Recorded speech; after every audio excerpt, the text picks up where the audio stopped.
안녕하세요. 오늘도 사연살롱을 찾아주셔서 감사합니다. 결혼을 앞두고 있는 예비 신부예요.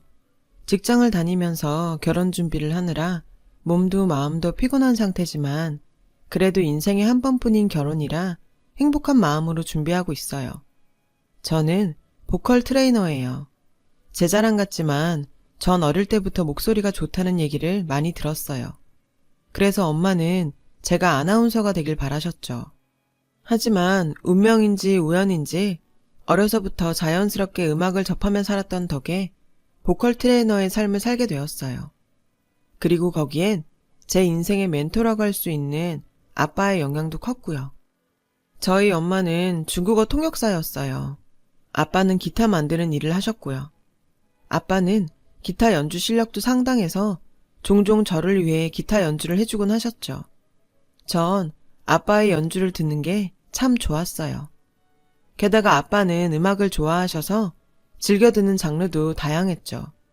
덕분에 저는 어려서부터 록발라드, 힙합, 클래식에 이르기까지 장르 구분 없이 음악을 접할 수 있었고요. 전 가끔 아빠 회사에 따라가곤 했어요. 그곳에서는 다양한 형태의 기타도 직접 볼 수 있었고 아빠의 즉흥 연주도 들을 수 있었거든요. 사실 저희 아빠가 노래를 좀 하세요. 한때는 뮤지션을 꿈꾸기도 했을 정도로 실력이 상당하시죠. 전 그런 아빠의 노래를 듣는 것도 무척 좋아했어요. 모르긴 해도 제 목소리가 맑고 또렷한 건 전부 아빠 유전자 덕분일 거라 생각해요.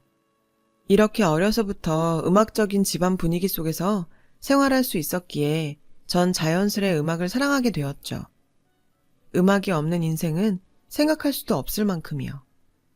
당시 저희 엄마는 중국어 통역 일을 하고 있었기 때문에 해외 출장도 잦았고 집을 비우는 날도 많았어요.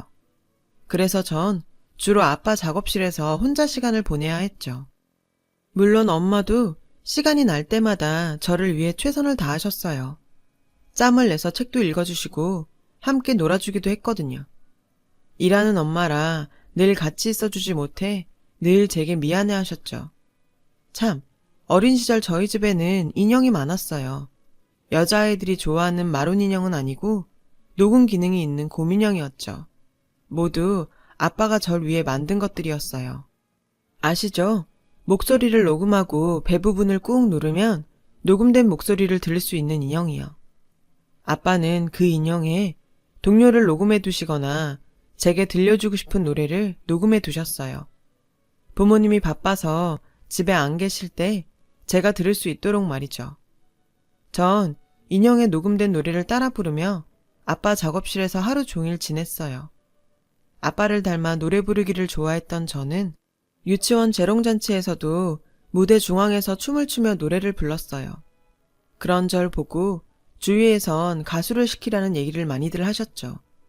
다행히 엄마 아빠는 제가 하고 싶은 걸 마음대로 할 수 있게 지원해 주셨고 전 어린 시절 내내 노래를 부르고 다녔죠. 초등학교에 입학해서는 동요 부르기 대회에 나가서 1등을 하기도 했고요.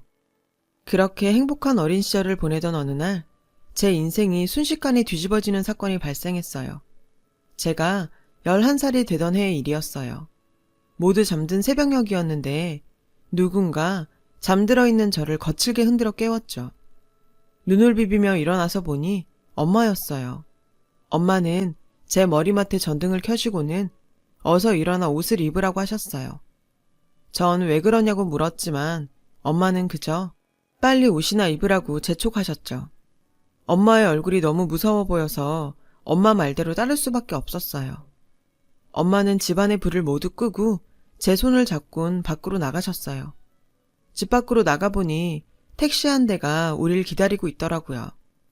아직 잠에서 덜 깬 저는 나도 모르게 잠이 들었는데 잠결에 인천공항으로 가자는 엄마의 목소리가 들렸어요. 얼마 뒤 엄마는 절 흔들어 깨웠고 어느새 우린 공항에 도착해 있었죠. 그리곤 공항에 도착한 지 얼마 안 돼 엄마와 전 비행기에 탑승했어요. 엄마, 우리 어디 가는 거야? 제 물음에 엄마는 조용히 말했어요. 우리 이제 중국 베이징에 가서 살 거야. 그 말에 전 깜짝 놀랐어요. 아빠는? 아빠는 어디 있는데? 아빤 같이 안 가? 나 학교는 어쩌고? 소연아, 엄마 말 잘 들어. 어젯밤에 아빠가 큰 사고를 당해서 하늘나라로 가셨어. 엄마 혼자선 여기서 널 키울 수 없어서 중국으로 가는 거야. 중국에 계신 아빠 친구분이 도움을 주기로 하셨거든. 그 말을 듣고 놀라서 엉엉 울었어요. 아빠가 죽었다는 게 믿기지 않았거든요. 분명히 어제 아침까지도 아무 일 없던 아빠가 죽다니요. 믿을 수가 없었죠. 잘 들어. 이제부터 엄마랑 둘이 살 거야. 우리가 행복해야 아빠도 하늘나라에서 행복하실 거 아니니? 그러니까 소연이가 엄마 좀 도와줘. 베이징에 가면 아빠 친구분이 나올 거야. 그 삼촌이 우리가 살 집으로 데려가 주실 거고. 우리를 도와주시는 고마운 분이니까 말 잘 듣고 착하게 굴어야 돼. 알았지? 엄마는 제 눈을 보고 또박또박 말했어요. 그런데 그 순간 아빠의 인형이 생각나지 뭐예요. 전 인형을 가져와야 한다고 울먹였고 엄마는 짐가방에 잘 챙겼으니 걱정 말라고 했죠. 그나마 다행이었어요. 아빠의 목소리가 담긴 인형을 가져갈 수 있어서요. 아빠를 다시 볼 수 없다고 생각하니 그 인형이 더욱 소중하게 느껴지더군요. 인형이 없었다면 정말 힘들었을 거예요. 베이징으로 가는 내내 저는 울었어요. 엄마는 지갑 속에서 아빠와 함께 찍은 가족 사진을 꺼내주며 잘 간직하라고 했죠. 전 가족 사진 속 아빠의 얼굴을 어루만지며 잠이 들었어요. 중국에 도착하니 공항에 낯선 아저씨 한 분이 나와 있었어요. 엄마가 말했던 아빠 친구분이었죠. 아저씨는 우릴 반갑게 맞아주었어요. 그리고는 제게 그러더군요. 이제 걱정 마. 삼촌이 여기서 학교도 보내주고 소연이 아빠도 해줄 테니까.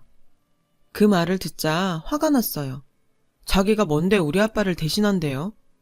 화가 난 저는 고개를 휙 돌려버렸죠. 그랬더니 엄마가 예의 바르게 굴라며 한 소리 하시더군요. 그래서 할 수 없이 꾸벅 인사를 했죠. 그랬더니 아저씨는 제 머리를 쓰다듬어 주었어요. 아저씨는 엄마와 절 어느 아파트로 데리고 갔어요. 아저씨는 아래층에 산다고 하더군요. 무슨 일 생기면 바로 부르라고 했죠. 그렇게 중국 생활은 시작되었어요. 평소 일 때문에 자주 중국을 왕래했던 엄마는 적응을 잘했어요. 중국어에 능통해서 일자리도 쉽게 구할 수 있었고요. 전 그런 엄마 곁에서 조금씩 중국 생활을 익혀 나갔어요. 그렇게 한두 달 정도 지났을까? 엄마는 저를 국제학교에 등록시켰어요. 국제학교 특성상 영어를 써야 했는데 처음엔 좀 힘들었지만 그래도 어느 정도 시간이 지나니 익숙해지더군요. 어려서부터 아빠를 따라 팝송도 부르고 디즈니 영화들을 많이 봐서 그랬던 것 같아요. 게다가 엄마 덕에 중국어도 익혀서 전 3개 국어를 자유롭게 사용하게 됐죠. 그러는 동안 아저씨는 제게 아빠 역할을 해주었어요. 학교 등록할 때도 도와주셨고 학교 행사 때는 엄마와 같이 오셨죠. 처음에는 아저씨가 낯설고 어색했지만 시간이 지나니 익숙하게 느껴졌어요. 꼭 아빠 자리를 차지한 것 같았죠. 그럼에도 전 밤마다 아빠 목소리가 녹음된 인형을 들으며 아빠를 그리워했어요. 엄마 몰래요. 이런 모습을 보면 엄마도 가슴 아플 것 같았거든요. 그래서 아저씨와는 늘 보이지 않는 벽이 있었어요. 아무리 제게 잘해줘도 절대로 내 아빠는 될 수 없다는 확신처럼요. 그래도 고마운 마음은 있었어요. 어쨌든 엄마와 절 보살펴 주셨으니까요. 하지만 엄마는 저와는 달랐죠. 시간이 지날수록 아저씨와 부부처럼 행동했고 많이 의지하더라고요. 처음에는 엄마를 이해하려고 했어요. 엄마도 갑자기 남편을 잃은 마당에 의지할 수 있는 사람이 필요하잖아요. 그런데 엄마가 아저씨와 함께 웃고 팔짱 끼고 다정하게 있는 모습을 보니 그렇게 화가 나더라고요. 엄마가 꼭 배신자 같았거든요. 엄마는 아빠를 너무 쉽게 잊어버린 것 같았어요. 애초에 아빠를 사랑하지 않았던 사람처럼요. 그렇다고 해도 전 그런 것에 대해 아무 말도 하지 않았어요. 그랬다간 엄마마저 잃을 것 같았거든요. 아무튼 그렇게 저는 중국에서 자랐고 어느덧 고등학교까지 졸업하게 됐어요. 대학도 중국에 있는 대학교에 지원해서 합격 통지서까지 받은 상태였죠. 그런데 입학하기 몇 달 전 한국에서 안 좋은 소식이 들려왔어요. 외할머니가 많이 아프시다는 거예요. 외할머니는 아프신 와중에도 저를 많이 보고 싶어 하셨죠. 그래서 전 엄마한테 한국에 다녀오자고 말했어요. 하지만 엄마는 일 때문에 시간이 안 나서 저 혼자 한국에 다녀오게 됐죠. 엄마는 걱정을 많이 하더라고요. 전 나도 성인인데 뭘 걱정하냐고 엄마를 안심시켰어요. 그렇게 저는 한국행 비행기를 탔어요. 한국을 떠난 지 9년 만이었죠. 인천공항에 도착해보니 전과는 많이 다르더라고요. 하지만 익숙한 한국어 탓에 안심은 됐어요. 일단 바로 외할머니가 계신 병원으로 갔어요. 절 보자 외할머니는 눈물을 흘리셨어요. 왜 이제야 왔냐고 그동안 얼마나 보고 싶었는지 아시냐며 할미가 살면 얼마나 살겠냐고 같이 살자 그러셨죠. 아이처럼 조르는 외할머니를 보자 저도 마냥 뿌리칠 수만은 없었어요.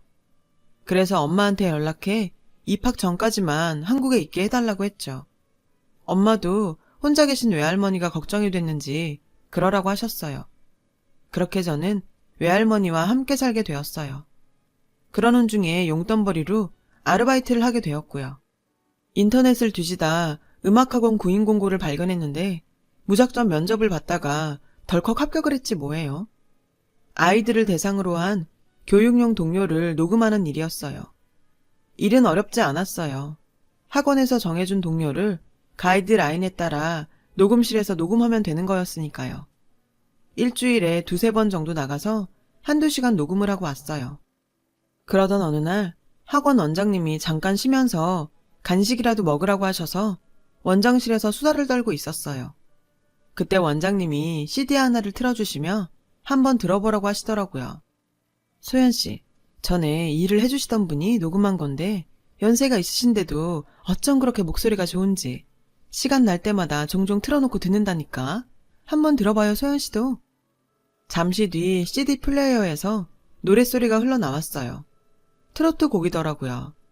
학원에선 아이들 말고 성인들을 위한 트로트 교육용 CD도 제작했었는데 그 용도로 만든 것 같았어요. 그런데 전주가 끝나고 첫 소절이 흘러나오던 순간 저는 몸이 굳어버리고 말았어요. 꿈에서도 잊을 수 없었던 그 목소리가 흘러나왔거든요.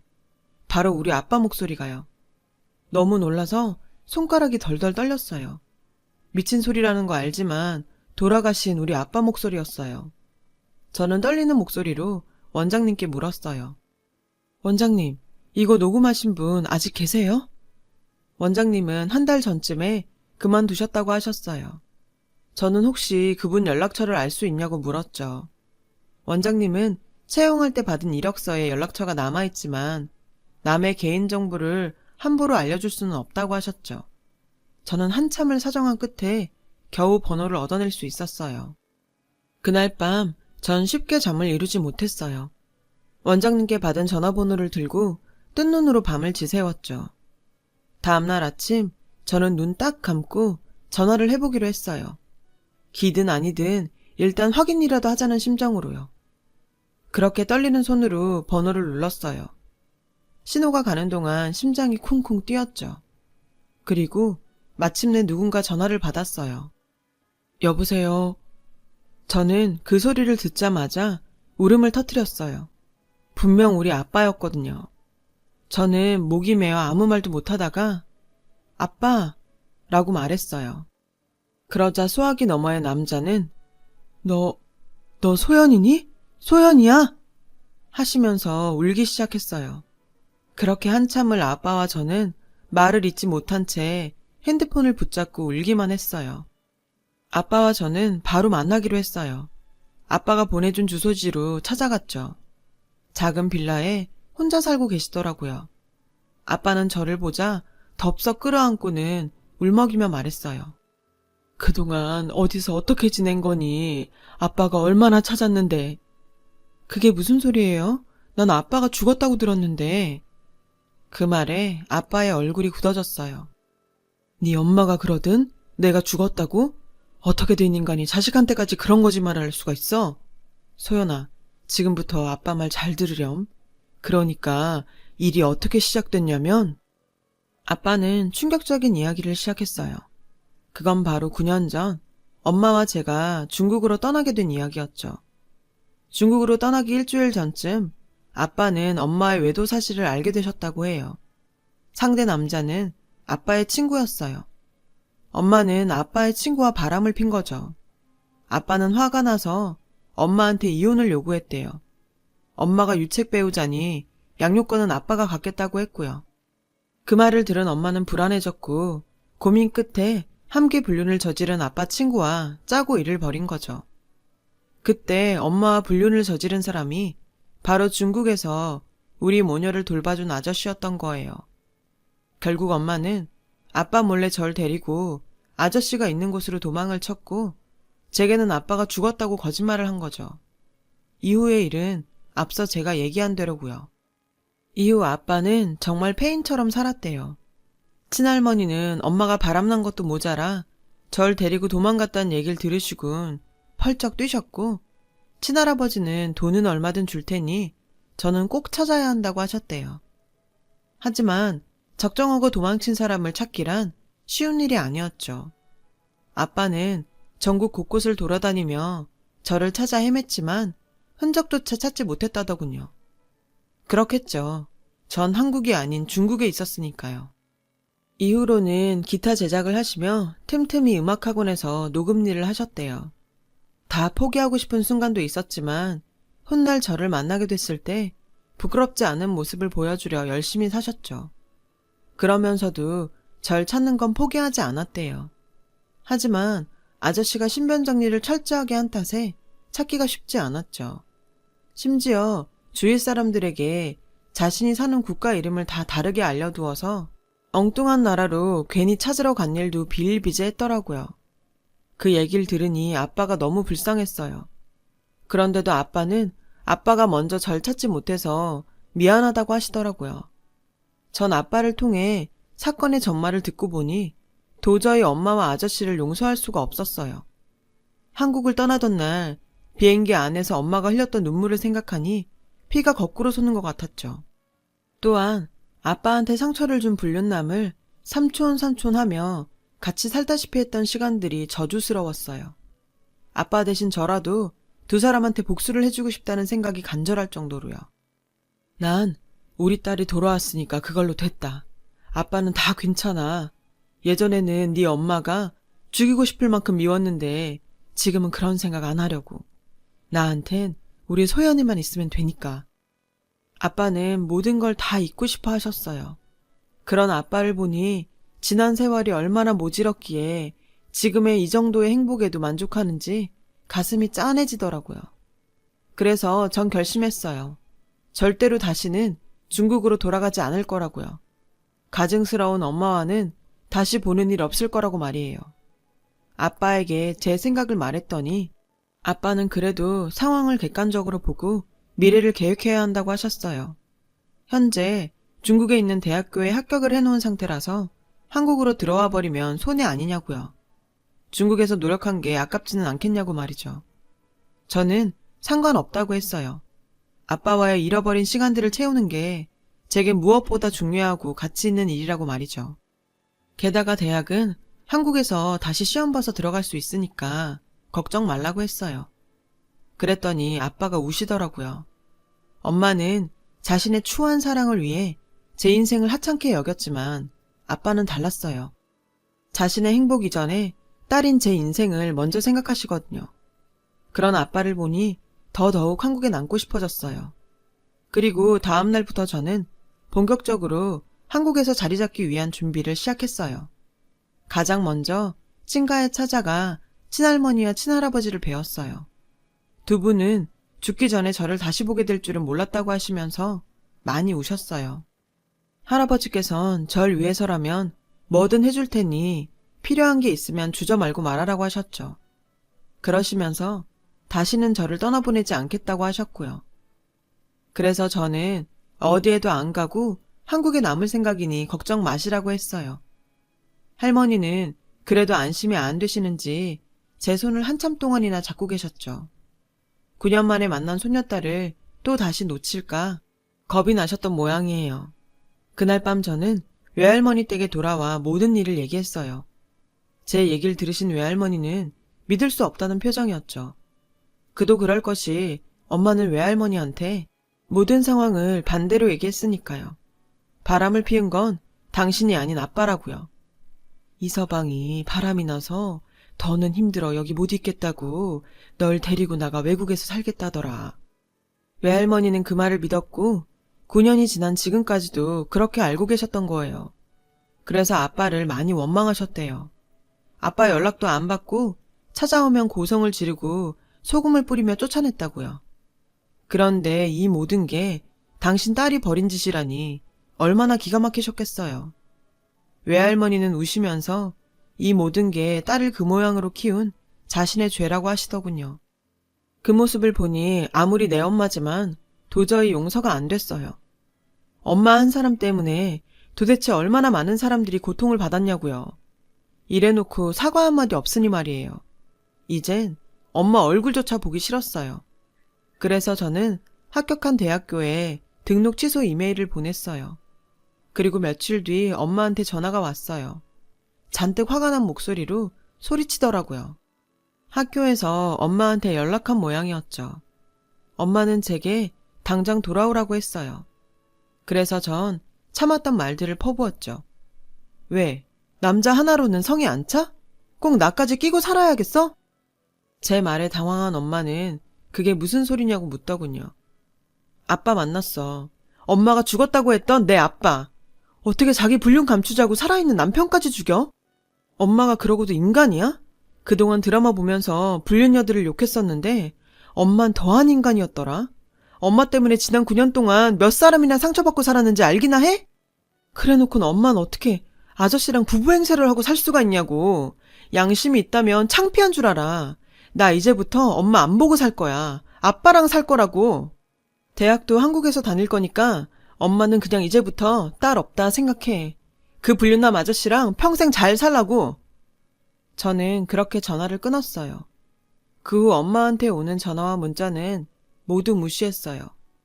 그렇게 한 달 정도 지났을까요? 엄마한테 문자가 왔어요. 한국에 왔다고 만나자더군요. 어차피 한 번은 만나서 결말 지어야 할 일도 있어서 그러자고 했어요. 그리고 그날 저는 약속 장소에 아빠와 함께 나갔어요. 엄마는 아저씨와 함께 나왔더라고요. 두 사람은 아빠를 보자 얼굴이 하얗게 질리더군요. 엄마는 저 없는 데서 따로 이야기하자며 아빠를 데리고 나가려고 했어요. 아빠는 엄마 손을 뿌리치며 싫다고 했죠. 그러자 아저씨한테 돌아가자는 거예요. 딸 앞에서 망신당하기 싫다 이거죠. 왜?